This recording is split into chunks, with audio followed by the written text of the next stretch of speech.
Hey everyone, welcome today. This is fun to be here. How are y'all doing?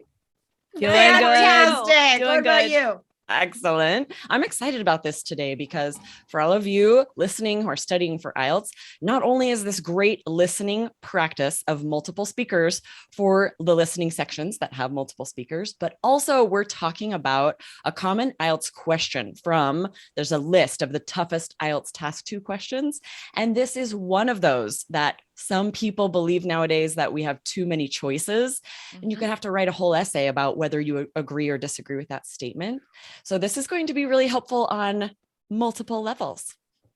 I've seen this question come up on the real exam, guys, a few times over many years, but also I see it on a lot of like practice test questions. And anytime Aubrey and we grade a lot of essays, anytime I see a student choose this, it's always really tough for them. It's a broad question. Like, how do we interpret it? How do we approach it? So that's why, guys, listeners, you're so lucky to hear all four of us today talk about what this question means and what our opinions are. Yes, exactly. And if you're listening and you have not yet subscribed to our Conversations and Coffee, this is sort of a sneak peek of what that looks like. You can get a conversation like this each week. So to check that out, go to allersenglish.com/fast. You also get a vocab lesson and a quiz. So it's perfect IELTS practice for the listening exam and just practice to understand fast conversations in English. So check that out. And I'm excited to hear you guys' take on this. So Michelle, tell us first, what's your first thought when we talk about do you feel like you have too many choices? Where does your mind go? Wait, so sorry. The question is. Yeah. So some people believe nowadays that we have too many choices. Yeah, it's kind of broad. We're not narrowing it in for you. To what extent do you agree or disagree? If I have too many choices. Okay. Yeah. I agree very much with the statement, especially with that question. I think there are so many choices out there in all aspects of life, from little choices to big choices, from what you're going to eat for lunch to who you're going to be, friends with, how you find your friends, to where you travel to where to, especially a big choice now is like how you living your life during the pandemic, like those kinds of choices, where it seems like, almost like health choices, to things like where you want to live. And so I feel that I personally struggle very much when I have too many choices. I am not a good decision maker. I can hardly decide what to eat for lunch, or where to go out, where to order from for dinner. And since I was a little girl, I always struggled with decision making. So sometimes I like it when someone is, it's good because my husband happens to be much better at decisions. So we're a good match in that way, that he will tell me like, oh yeah, let's just do this. And I'm like, okay. It's not the same thing as being like a pushover. Totally. It's more that I think I'm kind of a flexible person in many of the choices. Yeah. So sometimes just having too many choices makes me feel like, I don't know, like all of them are probably okay. Like if it's something I really don't want to speak up. So anyway, I feel paralyzed by too many choices. And then you just word. And then you just choose to do nothing instead of actually making the choice. Right. Yes. Even like if I go out to eat with a friend and there's, some menus have like 100 options. Like some menus are so huge. I don't even bother reading everything. I'm there to talk to my friend. So I'll just close my eyes and point to something. I use that to as a decision strategy a lot, actually. Cause I don't care. It's all going to be good. Just bring me food. I don't know. Yeah. Right. I know. Sometimes in those decisions, it's like, just whatever. Right. That's not why you went to have dinner with your friend, as you said, too, Jessica. That's a fair point. I mean, there is such thing as decision fatigue.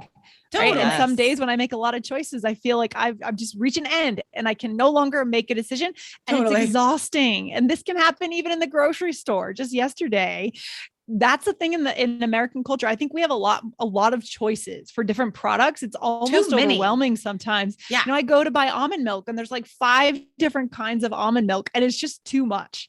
it's too much. So it is. So I want to spend that brain power on something else, right? Totally. Yeah. Exactly. So I think we all agree that there are too many choices. Yes. And right? I think and I it really seems loved negative. Yes. And I really loved Michelle's. I feel like everything Michelle said really pointed out what makes this a difficult IELTS Task 2 question, because you're brainstorming and all these ideas come, right? It's like restaurants and friends and what you do with your free time.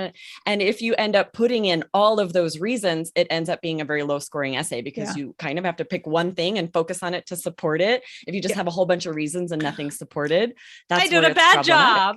No, well, you're not taking the IELTS right now, luckily. IELTS Task 2 essay, right? But I think that was a really good highlight to show our students why, our listeners, what makes it so difficult to pick one thing to focus in on. Yeah. Because there are too many choices for the too many choices question, you guys. That's very meta. Part.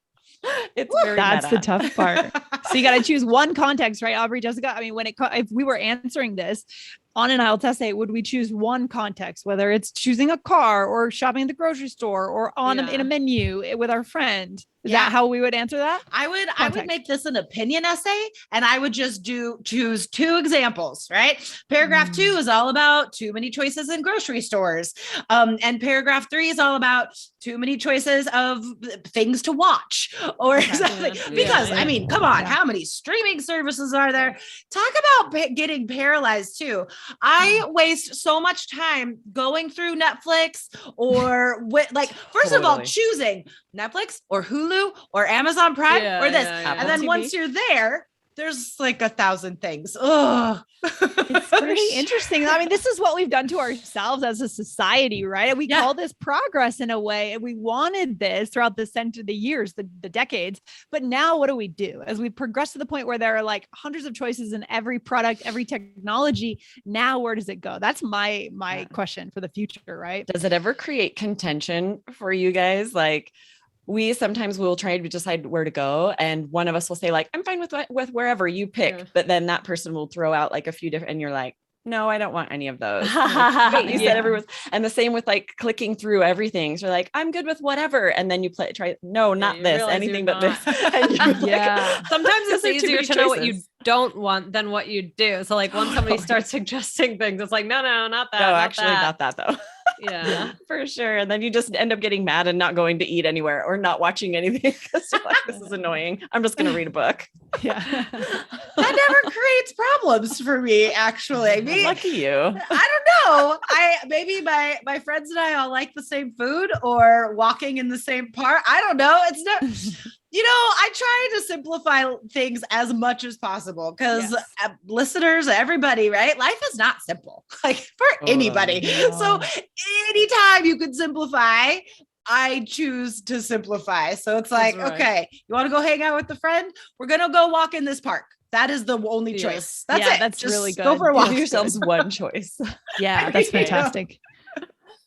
I've talked to my daughter about that because sometimes she'll text friends and she'll throw out several options. But then it becomes really problematic because it's a group thread with multiple people and one wants to do this and one wants to do this. And now you have a huge mess.